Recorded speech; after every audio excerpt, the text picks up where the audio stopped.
Hello दोस्तों, welcome to my channel. दोस्तों आज का जो प्लान है वो 33 feet 5 inch by 34 feet 6 inch में बना एक ईस्ट फेसिंग हाउस प्लान है। ईस्ट फेसिंग हाउस प्लान में आपको 3 बेडरूम के साथ 1 लिविंग डाइनिंग, 2 वॉशरूम, 1 बरामदा, 1 car parking, 1 staircase, 1 kitchen, separately 1 stair भी देखने के लिए मिल जाएगा। इस बिल्डिंग का फेसिंग ईस्ट का तरफ है। सो ईस्ट फेसिंग को ध्यान में रखते हुए वास्तु का हिसाब से इसको हमने डिजाइन किया है। तो चलिए प्लान में और देखते हैं प्लान को डिटेल्स में। सबसे पहले देखिए, इस तरफ रोड है, यहाँ रोड का सिंबल दिया गया है। रोड का तरफ बिल्डिंग का जो डायमेंशन है वो कुछ इस तरह से चौड़ाई में आपको 34 फीट 6 इंच देखने के लिए मिल जाएगा, जो कि पीछे दिया है। यानी कि फ्रंट में भी सेम होगा, 34 फीट 6 इंच, यहाँ से लेकर यहाँ तक लास्ट लाइन तक आपको 34 फीट 6 इंच देखने के लिए मिल जाएगा। और बिल्डिंग का जो डेप्थ है, यानी कि इस तरफ का डायमेंशन 33 फीट 5 इंच दिया गया है। बिल्डिंग में एंट्री करने के लिए सबसे पहले यहाँ आपको एक बारंदा मिल जाएगा। यहाँ 3 स्टेप दिया गया है। 3 स्टेप से एंट्री करते ही बारंदा देखने के लिए मिल जाएगा। बारंदा यानी कि सीट आउट एरिया, इसका डायमेंशन दिया गया है यहाँ से लेकर यहाँ तक 10 फीट 10 इंच वाइड है और इसका चौड़ाई है 3 फीट, यानी कि 10 फीट 10 इंच बाई 3 फीट का एक बारंदा या सीट आउट एरिया देखने के लिए मिल जाएगा। और इसी का लेफ्ट साइड में आपको पार्किंग एरिया देखने के लिए मिल जाएगा, जो कि एक कार पार्किंग के लिए बनाया गया है। इसका साइज़ दिया गया है 10 feet 5 inch by 13 feet 5 inch, लंबाई में 13 फीट 5 इंच, चौड़ाई में 10 फीट 5 इंच। यहाँ एक पिलर प्रोवाइड किया गया है, इसको आप एज ए डिजाइन पर्पस में भी यूज कर सकते हो। लिविंग रूम में एंट्री करने के लिए यहाँ मेन डोर दिया गया है। मेन डोर का साइज दिया गया है 3 फीट 6 इंच। मेन डोर से एंट्री करते लिविंग एरिया देखने के लिए मिल जाएगा, जिसका साइज 10 फीट बाई 10 फीट रखा गया है। लंबाई में भी 10 फीट, चौड़ाई में भी 10 फीट। यहाँ सोफा प्लेस किया गया है, यहाँ टी टेबल प्लेस किया गया है। इस तरफ टीवी यूनिट रखने का प्रोविज़न भी आपको मिल जाएगा। और लिविंग रूम में वेंटिलेशन के लिए फ्रंट का तरफ एक विंडो दिया गया है, जिसका साइज हमने रखा है 3 फीट 7 इंच। इस वेंटिलेशन विंडो से प्रॉपर वेंटिलेशन होता रहेगा। लिविंग रूम से आगे बढ़िएगा तो यहाँ एक डोर मिल जाएगा। डोर साइज हमने 3 फीट 6 इंच रखा है, यह भी मेन डोर का तरह ही काम करेगा। इस डोर से एंट्री करते आपको डाइनिंग रूम देखने के लिए मिल जाएगा, जिस डाइनिंग रूम का साइज रखा है 13 feet 11 inch by 6 feet 10 inch, यानी कि चौड़ाई यहाँ से लेकर यहाँ तक आपको 13 फीट 11 इंच देखने के लिए मिल जाएगा। और इस तरफ डेप्थ में आपको 6 फीट 10 इंच देखने के लिए मिल जाएगा। यहाँ डाइनिंग टेबल प्लेस किया गया है और डाइनिंग रूम से ही आपको इस तरफ स्टेयर मिल जाएगा, देख सकते हैं। ये जो स्टेयर है, स्टेयर का चौड़ाई दिया गया है 3 फीट 3 इंच, यानी कि चौड़ाई 3 फीट 3 इंच। और इसका ट्रेड साइज रखा गया है 10 इंच।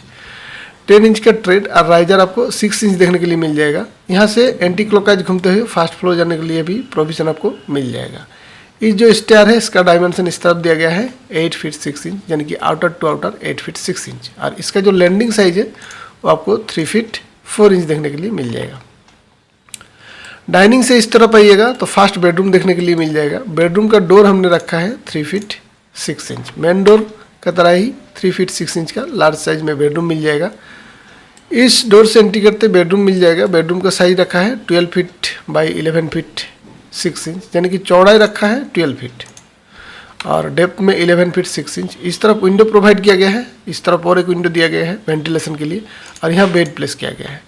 आप चाहे तो इस तरफ वार्डरोब वॉल अलमारी बना सकते हो।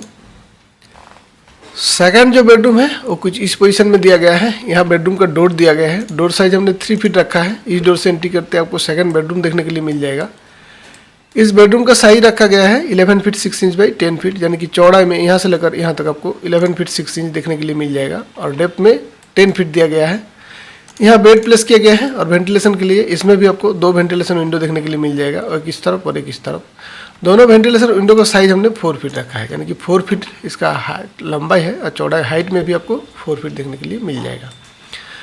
इस बेडरूम में आपको एक अटैच वॉशरूम भी देखने के लिए मिल जाएगा, यहाँ दिया गया है। यहाँ वॉशरूम का डोर दिया गया है। डोर साइज हमने 2.5 फीट रखा है।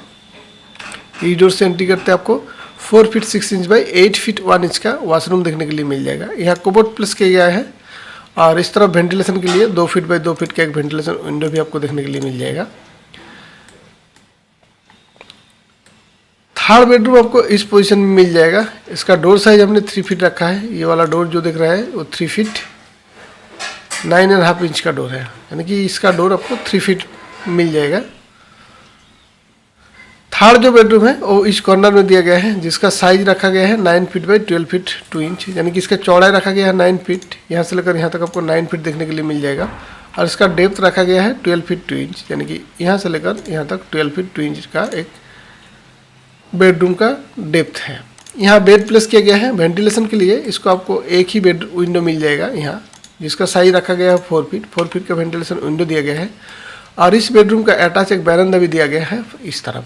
यहाँ एक डोर प्लेस किया गया है। डोर साइज हमने 4 फीट रखा है। इस डोर से अभी आइएगा तो बाहर एक बरामदा भी आपको देखने के लिए मिल जाएगा। बरामदा का साइज रखा गया है 5 feet 2 inch by 12 feet 2 inch.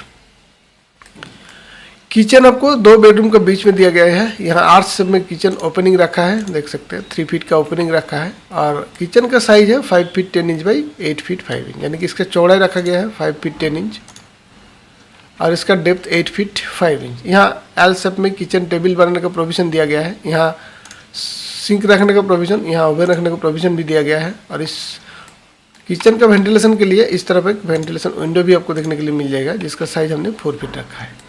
Common washroom इस पोजीशन में दिया गया है, जिसका size 4 feet 6 inch by 8 feet 1 inch रखा है, यानी कि लंबाई में आपको 8 फीट 1 इंच देखने के लिए मिल जाएगा। और डेप्थ 4 फीट 6 इंच रखा गया है। यहाँ डोर प्लेस किया गया है। डोर साइज 2.5 फीट रखा है। और वेंटिलेशन के लिए बैक साइड में आपको 2 फीट बाई 2 फीट का एक वेंटिलेशन विंडो देखने के लिए मिल जाएगा। सो दोस्तों, इस बिल्डिंग का जो आउटर वॉल है वो हमने 10 इंच रखा है। ये वाला जितना आउटर वॉल है हमने 10 इंच रखा है। और इनर जितना सारा पार्टीशन वॉल है सभी आपको 5 इंच देखने के लिए मिल जाएगा।